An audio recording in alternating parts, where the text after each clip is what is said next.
Экспедиция началась с лагерного кладбища в поселке Косью, что в районе Печоры. Вот такую памятную табличку привезли из Литвы. Надпись на ней на 3 языках – литовском, русском и английском.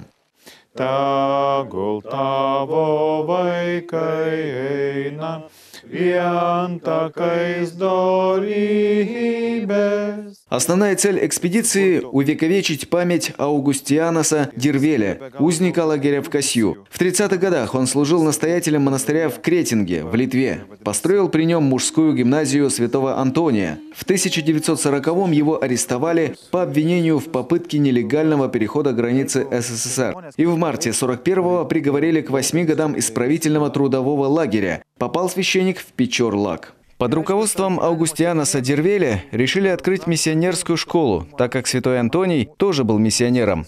Эта школа и была открыта в городе Кретинге, при монастыре для подготовки именно братьев-миссионеров. Монахи понимали, что не все слушатели станут служителями церкви. Они могут стать хорошими учителями, врачами или представителями других профессий. В то же время у них будут заложены хорошие нравственные и духовные основы.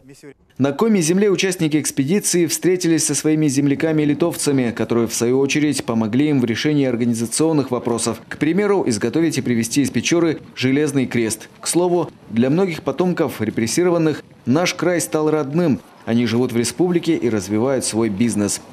Это наши луга, что около речки. Отсюда 7 километров. Не очень выгодно, но делаем сыр, масло, сметану.